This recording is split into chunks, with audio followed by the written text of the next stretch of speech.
Hey guys, good morning. Welcome into my channel. I say good morning because it's about 8 o'clock my time right now, so it's the perfect time to get ready.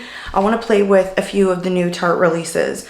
I have already tried the new Sculpt Tape bronzer, or liquid contour rather, so I thought we would try that again in today's video with the new Sugar Rush Sweet Tarte Cravings eyeshadow palette. I thought this just looked really good, so I wanted to pick it up. So that's what we're going to do today, along with a couple of other new items that I picked up. So let's hop right into it. So obviously I have my base on. I did my foundation, concealer, I set my face and did my eyebrows. I am wearing the new Makeup by Mario SurrealSkin foundation. I'm still testing this out. This is like the second time that I've worn it, but it is a foundation that I really do like. I do have a dedicated video with a wear test on that, so I'll try and link that up in the cards. I'm also wearing the new Too Faced Born This Way Ethereal Light Concealer. I have also been enjoying this. I think it's kind of a medium weight concealer that offers medium coverage, and I have been liking it. So I do want to go into the Tarte Sculpt Tape first. I have tried this once again on camera, but I actually really like this. I did a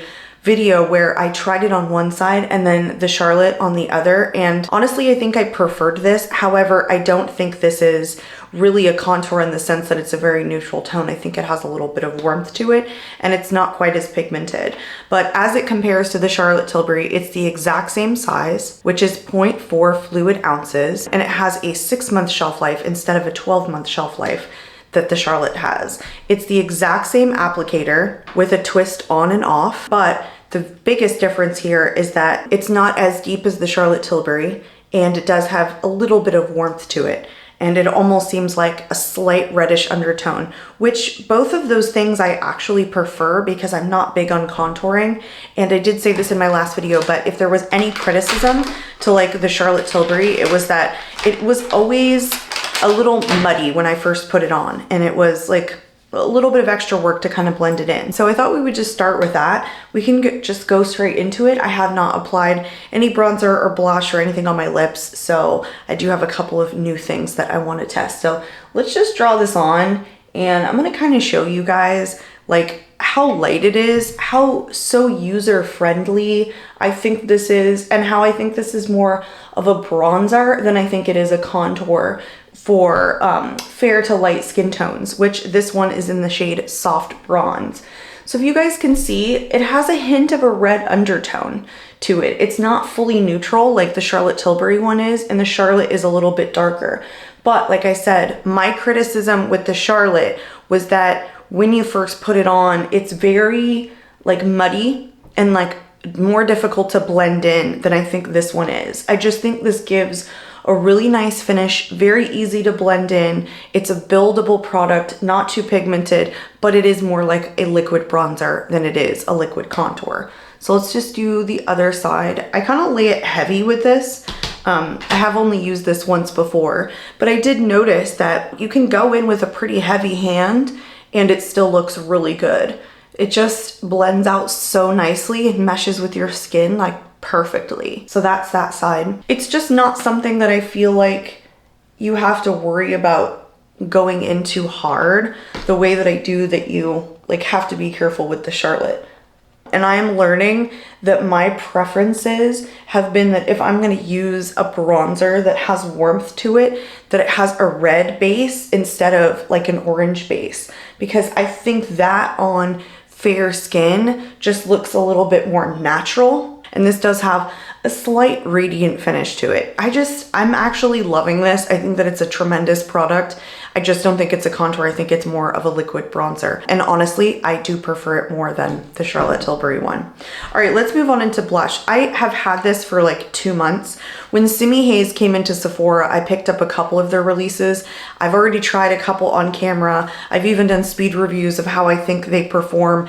And I thought they were okay. I just thought they were okay. I think it's a pretty high price point, but they are a new brand into Sephora, and some of their launches that came into Sephora at the same time were new releases, and some of them were just part of their normal line. This was the Solar Tint Blush Duo. This is in the color story Tropic. This is just one of those brands that has like really interesting kind of packaging. It has like an S and an H on there for Simi Haze. It looks like a lucite, and it's in the shape of a hockey puck, and it's quite weighted. So I have swatched this, but I have not used it yet. I don't think these are exactly the same shades. They're supposed to be peachy. There is a dewy side or a dewy finished blush and then a matte finished blush. So I actually thought this product was quite cool. I just didn't get around to using it. I don't think there's a lot of us like jumping out of our seats for this particular brand, but I didn't hate the other launches. So because I purchased this, I did want to try it. I'm mostly interested in like the matte side of the blush, but I want to try both finishes. So I'm going to try one on either side of the cheek after I swatch this. So this is the matte finish, and then this is the dewy finish. And you can see that there's just a little bit of difference in the shade. I think this has more pink and this has more orange to it. I don't think they're exactly the same shade. Like, ignore this. What is going on? I guess I got a bug bite, like a mosquito bite, and I've been scratching at it. I just want to take a clean sponge and I'm going to apply, we're here spinning around in my chair. I'm going to apply the matte side of the blush first, and I'm just going to pick it up on one side of this sponge. I think that's probably the best way to get this because the pan size just isn't big enough to pick up with a brush. So I'm going to tap it in. I do prefer a more like cream to powder finish blush. That's just my preference. And I guess I didn't realize when I bought this that it had two different finishes, but I have to say that I kind of like that. Like, you know, the versatility in one product is nice. I'm gonna like go heavy on this, but so far it's not disturbing the powder that I've laid down. It has a good amount of pigmentation. Like, I don't see any issues with these. I don't think that they're revolutionary for the price point, which is what I said before. I just thought that they were pretty good products. And I think there was the other blush that I picked up from them had a doe foot applicator, and it was in like a marshmallow looking compact. I'll throw a picture up.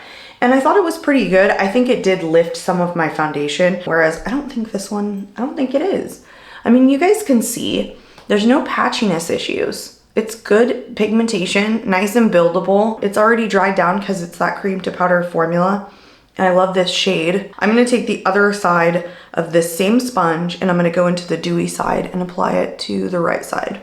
Pull my mirror up so I can see.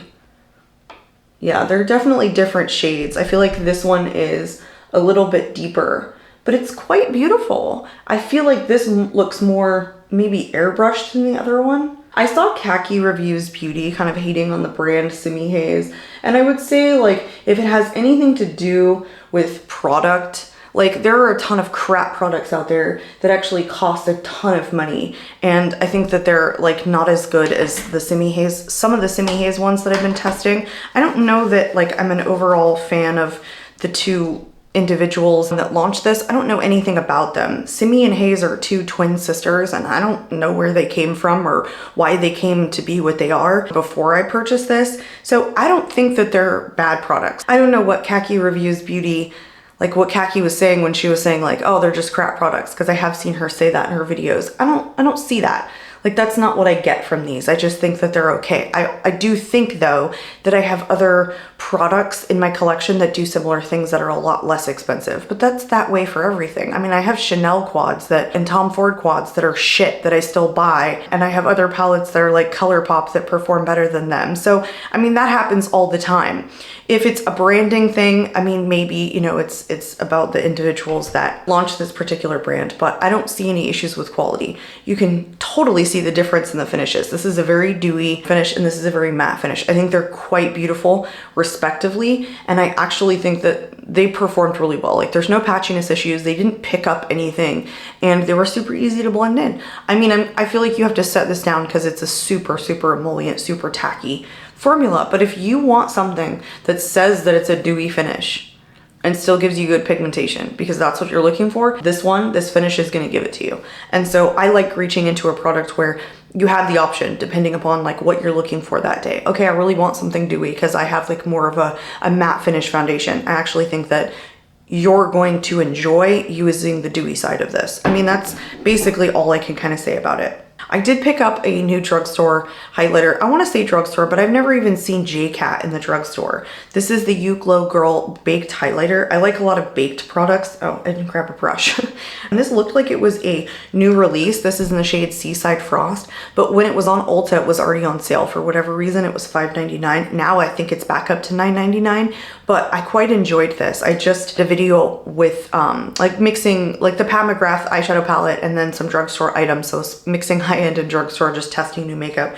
And I actually thought that I liked this better than the new Charlotte Tilbury launch that just came out. I also do have that one. It just, I don't know, like for $9.99 as opposed to like, you know, the difference in price of a really expensive high-end highlighter, I just don't see why we need to buy high-end highlighters. I mean, there's a couple high-end highlighters that are my absolute favorite, like the Bobbi Brown Pink Glow.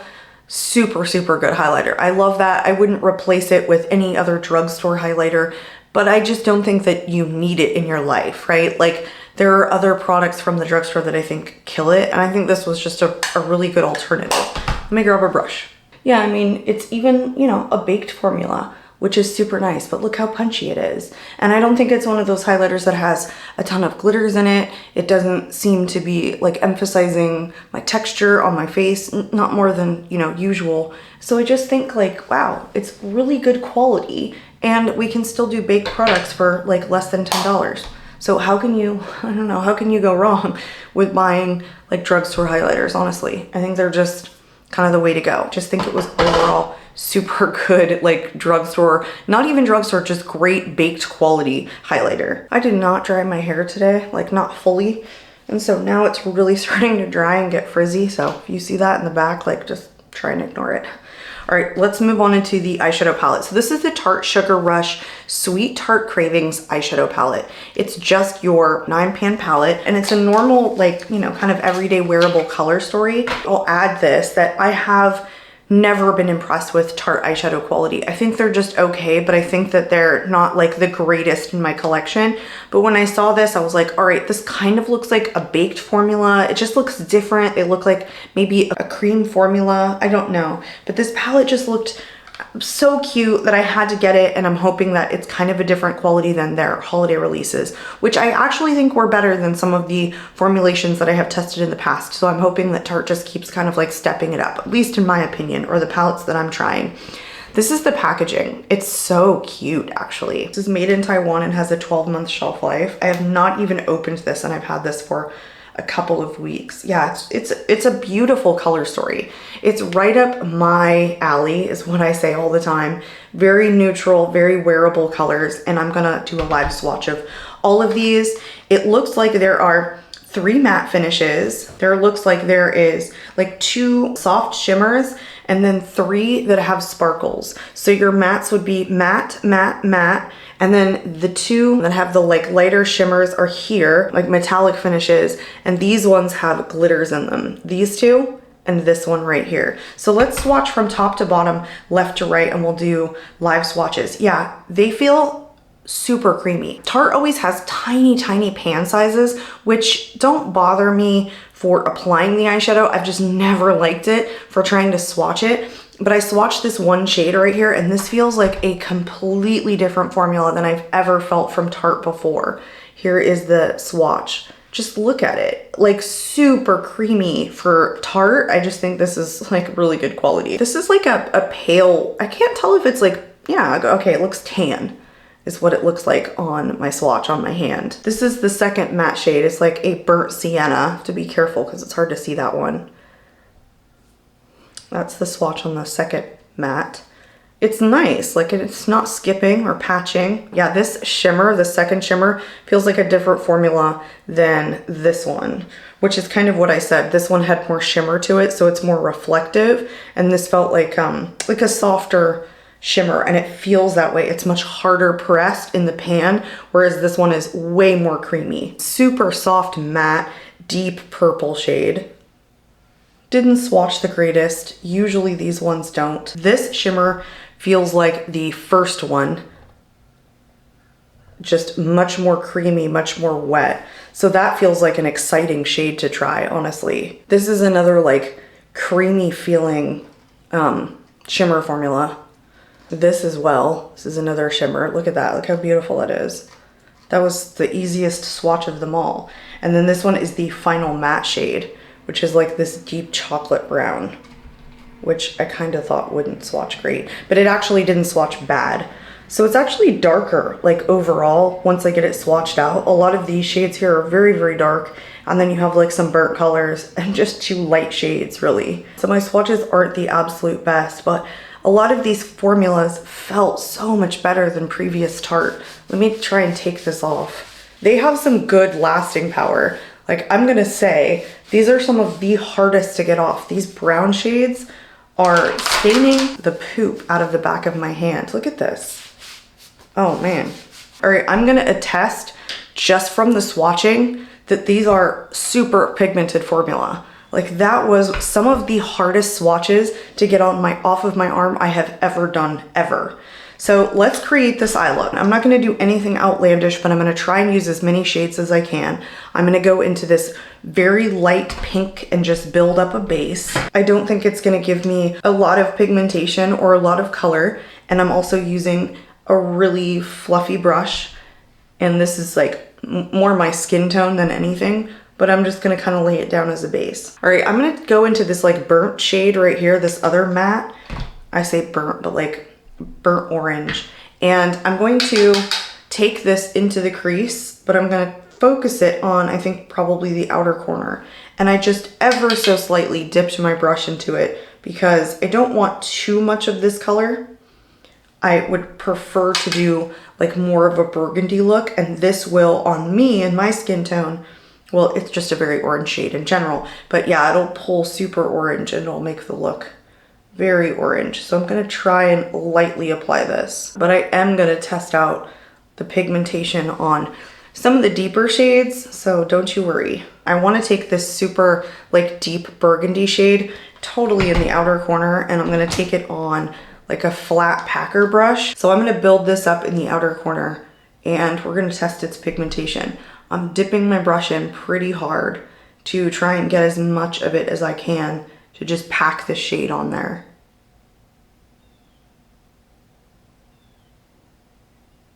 I don't know if it's packing like as deep as it could.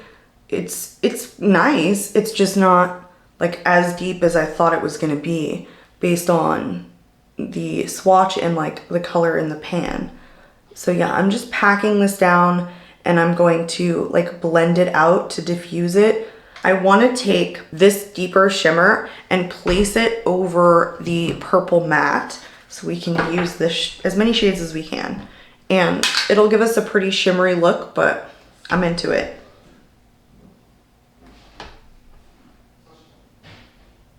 It's not like doing anything extra.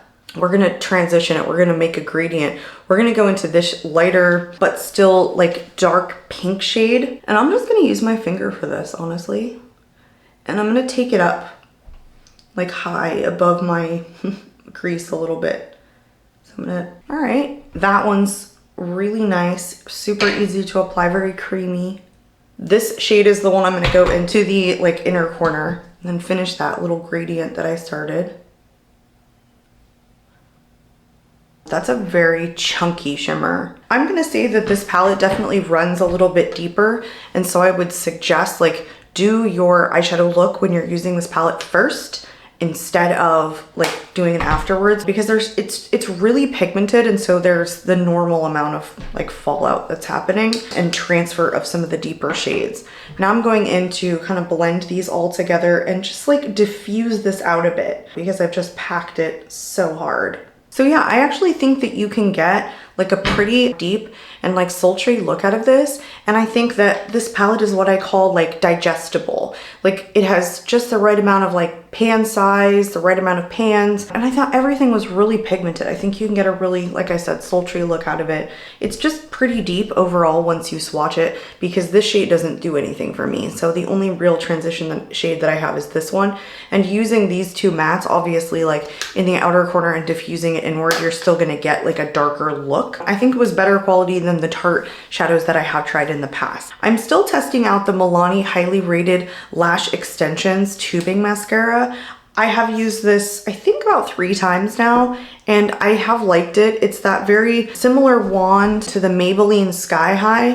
I'll show you. Like, they're almost identical. Here's the Milani, and then here's the Maybelline Sky High. And so while everyone is saying that, like, it's duping the Tarte, like, I don't think so. I think if it's duping anything, it's trying to dupe the Maybelline Sky High mascara. Like, the wands are just almost identical. So I have liked this. I don't like it more than the Maybelline Sky High though. I kind of think the Maybelline Sky High gives you a little bit more pigmentation. I do really like the Maybelline Sky High. I've repurchased it several times, so I don't think that this like replaces that for me, but I do think that it's pretty good. Like, overall, Milani does a really good job with their products and their formulations. I'm not mad at this mascara by any means.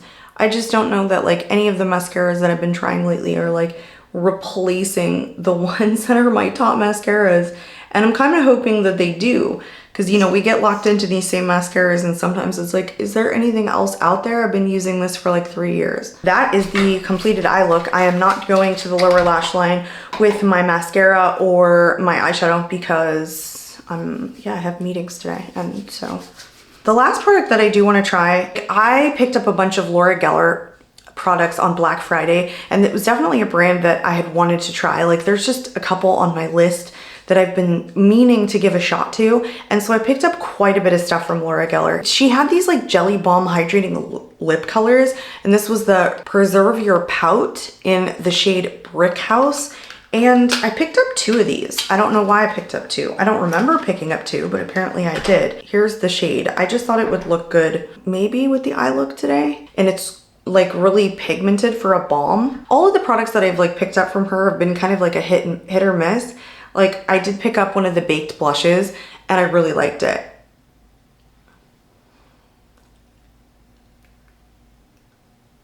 It's just very like super light plastic packaging, so it doesn't feel like overly expensive or anything like that. But I can tell you that this is a super creamy formula, and the smell to it is just like really nice. And, like, it doesn't have a floral scent, and it's not overly vanilla. It's like right in the middle. It's just this weird, like really nice. Yeah, it's super creamy, super hydrating, super pigmented, balm-like formula called When Lipstick Meets Balm. That was everything. Let's do a final wrap up on how I feel about everything. I'll throw these in, you guys. I did link this up in the card, so so far I'm really liking this foundation, but like everything that I'm wearing on my face, I will link in the description box. So just the like Tarte and new stuff that I tested today, I think the Sculpt tape is good. I just like it. Like, I'm just a really big fan, and I hardly have any Tarte products in my collection at all because I'm not a huge Tarte fan like overall, but I think this was a really good release, and I think they should call it a bronzer and not a contour, but that's like my only criticism. You guys heard me talk it up. I actually think this eyeshadow palette is pretty good and super uber duper pigmented, and like the shimmer is really nice. I think it's a like dark color story though, so. And I do think that it has like different formula in here than I have seen Tarte do in the past. Like, even maybe these like might be baked or something. They just feel different. I just like this overall, honestly. I was not displeased with the formulation. The Simi Haze, I'm sorry, I don't know if anybody hates this or whatever, or just not a huge fan of the founders. That's okay, that's fine. As far as the product goes, really pigmented, nice and buildable blush, no hassle, didn't lift anything. I like having the duo. I like it, I just do, whatever, that's my opinion. Highlighter, super punchy. I wore this the other day, and then I remembered like driving home from where I was, and it had been 5 or 6 hours, and I looked at the highlighter and I was like, wow, it's still there. Like, it looked exactly like it did when I left the house, so I'm pleased with this highlighter. It's not on sale anymore, you guys, but it's still $9.99. And if you're interested in trying J.Cat, I think this is a good product to start with if you're in the market for a new highlighter. And like I said about the Milani mascara, I can just tell you that it's probably not going to move to the top of my list because I just don't think it's as lengthening as like the Maybelline Sky High, and I did get a little bit of transfer, but I think it's good. It's just not great. It doesn't replace Thrive, and it doesn't replace the Maybelline Sky High. And I actually thought this balm was really good. I know this is just like a weird little thing no one cares about at all whatsoever. I'm sure no one is like, oh, Laura Geller right now, but I liked the way this felt. I don't know what to say. Like, pigmented, balmy. And that is everything that we played with today. I hope you guys enjoyed, you know, me going over some of the Tarte stuff. That was the purpose of today's video. If you're interested in seeing like the dedicated videos on some of the other stuff that I mentioned in today's video, like the foundation and the concealer, please check out my channel. I hope you consider subscribing. I hope you guys are having a wonderful new year, and I will catch you all in my next video. Bye.